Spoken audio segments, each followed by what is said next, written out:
You know what they say about American car guys in the 70s? We thought Japanese motorcycles were just fancy bicycles with attitude problems. Boy, were we wrong.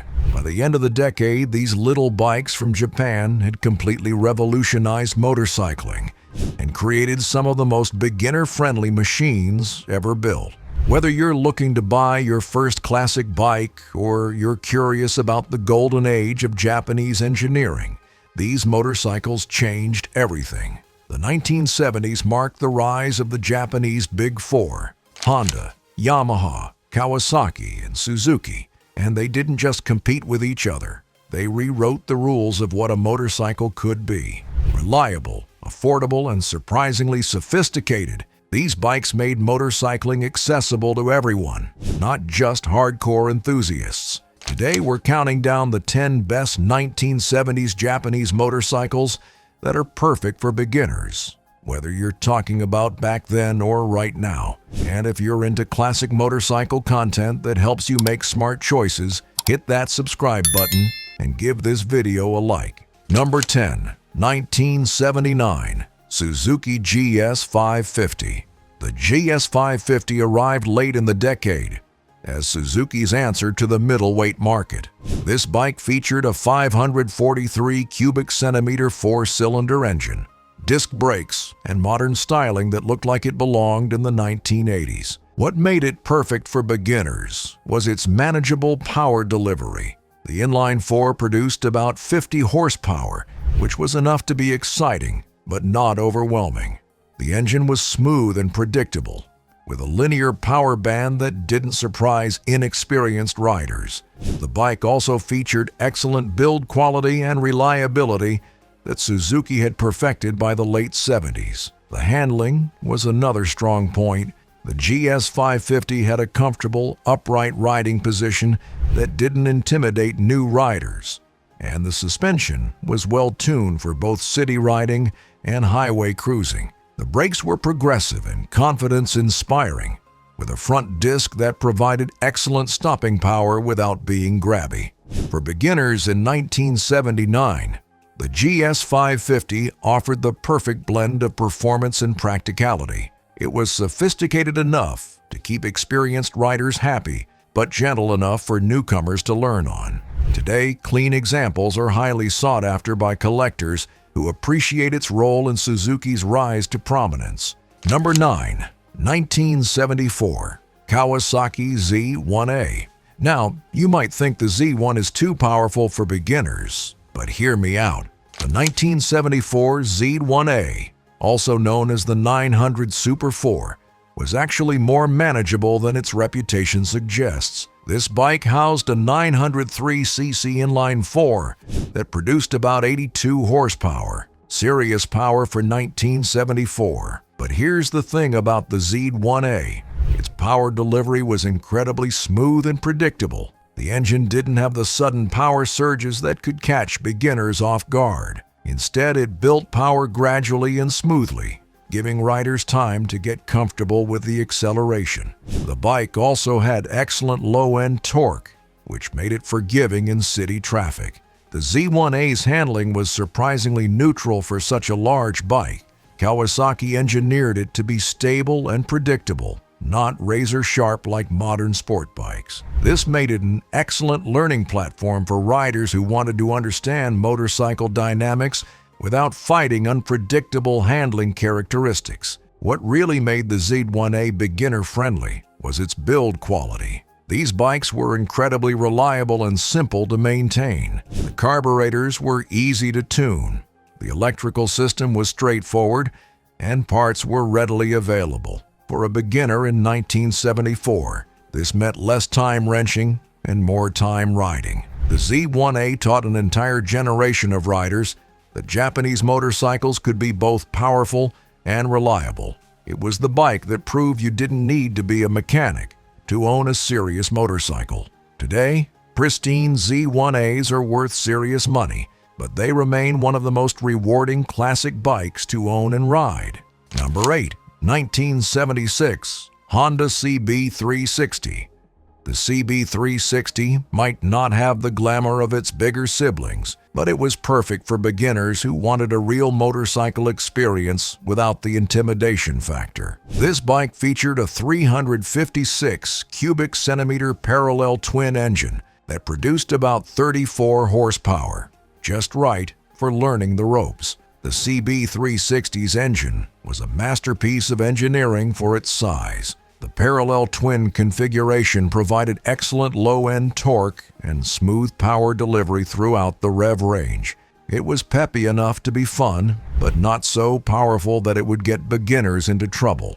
The bike also featured Honda's legendary reliability, which meant new riders could focus on learning to ride instead of learning to fix. The handling was another standout feature. The CB360 had a low seat height and lightweight that made it accessible to riders of all sizes. The suspension was well tuned for comfort, and the brakes were progressive and easy to modulate. The riding position was upright and comfortable, perfect for building confidence. What made the CB360 special was its versatility. It was equally at home puttering around town, cruising country roads, or taking on longer highway trips. The fuel economy was excellent, and the maintenance requirements were minimal. For many riders, the CB360 was their introduction to the joy of motorcycling. The CB360 represented Honda's philosophy of making motorcycles accessible to everyone. It wasn't the fastest or most powerful bike, but it was reliable, affordable, and incredibly well engineered. Today, these bikes are prized by collectors who appreciate their role in democratizing motorcycling. Hey, before we check out the next one on the list, quick favor. If you're getting any value from this video so far, go ahead and smash that like button. Number 7. 1973 Yamaha TX 650. The TX 650 was Yamaha's answer to the British parallel twin dominance, and it was a game-changer for beginners who wanted classic styling with Japanese reliability. The TX 650 featured a 653 cubic centimeter parallel twin engine that produced about 50 horsepower. What made it perfect for beginners was the engine's character. It had a distinctive pulse and rhythm that was engaging without being overwhelming. The power delivery was smooth and predictable, building gradually from idle to redline without any sudden surprises. The bike's handling was exceptional for its era. Yamaha designed the TX 650 with a focus on stability and comfort, not razor-sharp handling. This made it perfect for new riders who were still learning to lean into corners and manage weight transfer. The suspension was well tuned for both solo and two-up riding. One of the TX 650's biggest advantages was its simplicity. The parallel twin engine was easy to understand and maintain, with straightforward carburation and simple electrical systems. For beginners in 1973, this meant they could learn basic maintenance without needing advanced mechanical knowledge. The TX 650 also had excellent build quality and reliability. Yamaha had learned from the mistakes of earlier designs and created a bike that could handle daily use without constant attention. The styling was classic and timeless, appealing to riders who wanted a traditional motorcycle aesthetic with modern reliability. Number 6. 1978 Honda CX500. The CX500 was Honda's radical departure from conventional motorcycle design, featuring a liquid-cooled V-twin engine mounted transversely in the frame. For beginners, this unusual configuration actually offered several advantages. The 497 cubic centimeter V-twin produced about 50 horsepower, but it was the engine's character that made it beginner-friendly. The V-twin configuration provided excellent low-end torque and smooth power delivery. The engine was also incredibly reliable, with Honda's typical attention to detail and quality control. The CX500's handling was uniquely stable and predictable. The transverse engine layout lowered the center of gravity and provided excellent balance. The bike felt planted and confidence-inspiring, especially for new riders who were still developing their feel for motorcycle dynamics. What really set the CX500 apart was its practicality. The bike featured shaft drive instead of a chain, which meant virtually no maintenance for the final drive system. This was a huge advantage for beginners who weren't ready to deal with chain adjustment and lubrication. The fuel injection system was also more reliable than carburetors.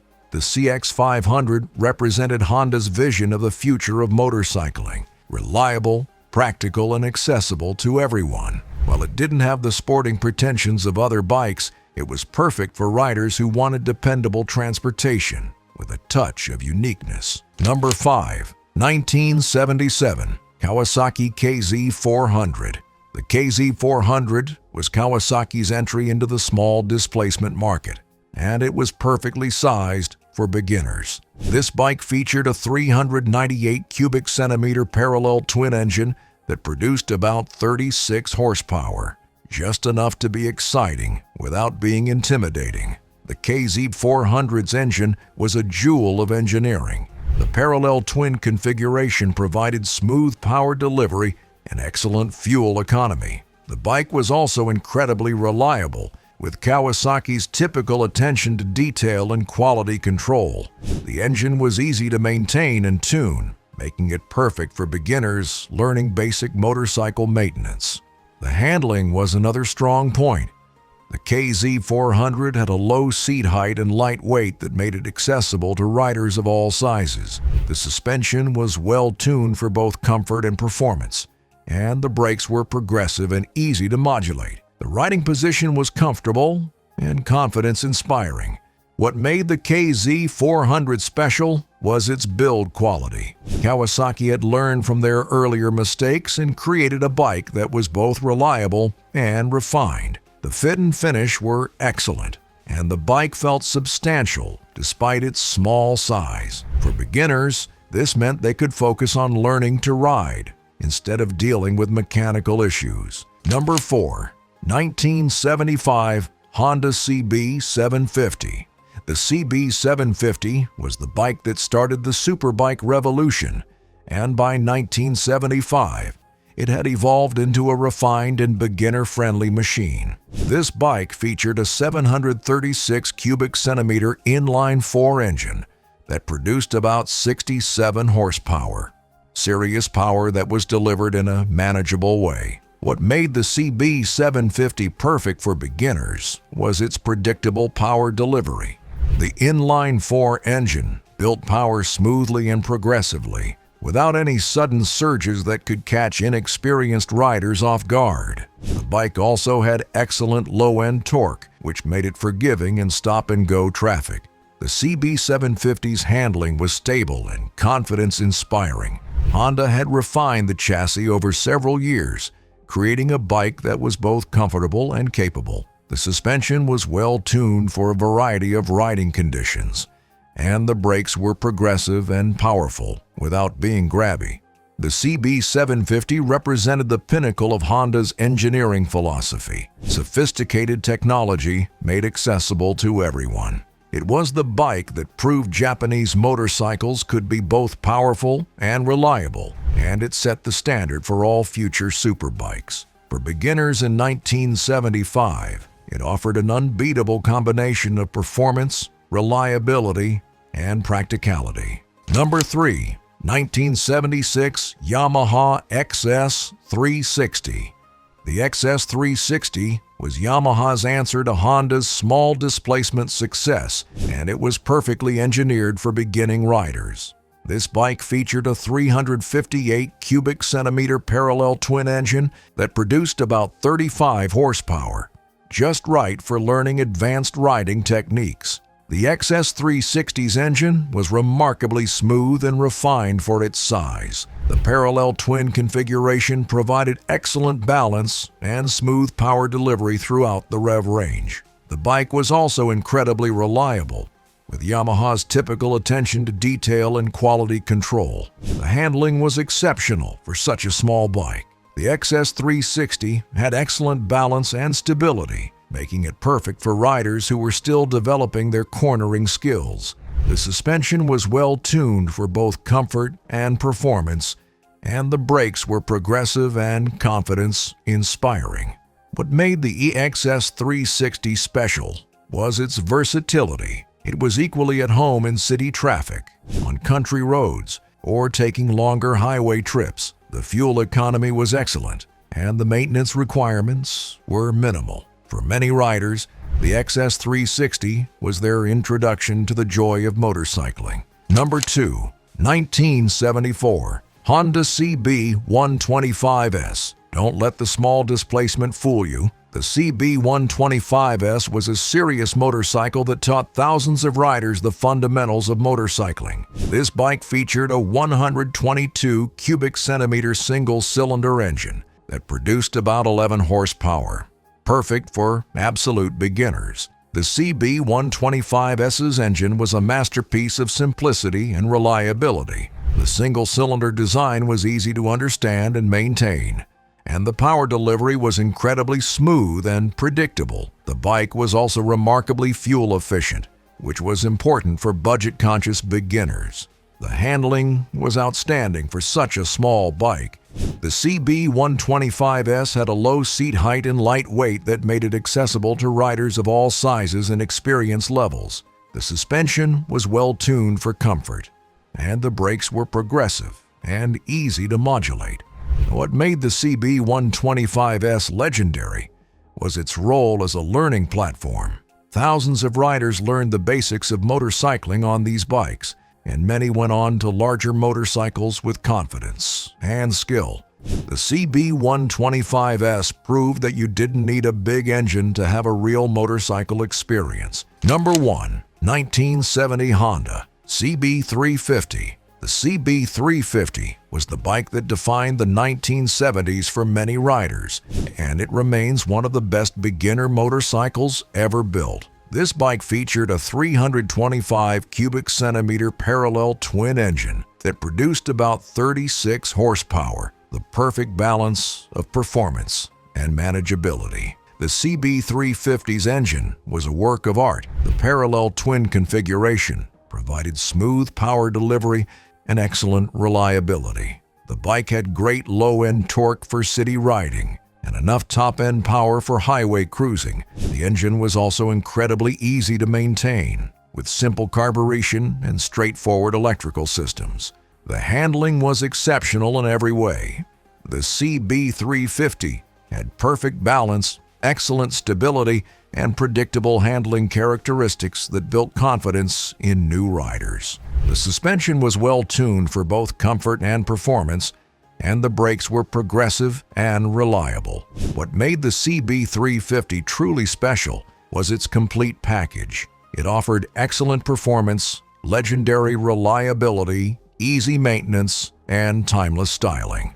For beginners in 1970, it was the perfect introduction to motorcycling. Today, clean CB350s are highly sought after by collectors who appreciate their pivotal role in motorcycle history. The CB350 represented everything great about 1970s Japanese motorcycles. They were well-engineered, reliable, affordable, and accessible to everyone. It was the bike that proved motorcycling didn't have to be complicated or intimidating, and it set the standard for all future beginner motorcycles. These 1970s Japanese motorcycles didn't just change the industry. They created an entire generation of riders who learned that motorcycling could be both reliable and exciting. Whether you're looking for your first classic bike or you're just curious about motorcycle history, these machines represent the golden age of accessible performance. If you found this video helpful or it inspired you to look for a classic Japanese bike, give it a like, and don't forget to subscribe for more classic motorcycle content, real history, honest reviews, and the bikes that changed everything. Have a 70s Japanese bike that should have made this list? Drop it in the comments. Thanks for watching, and I'll see you in the next one.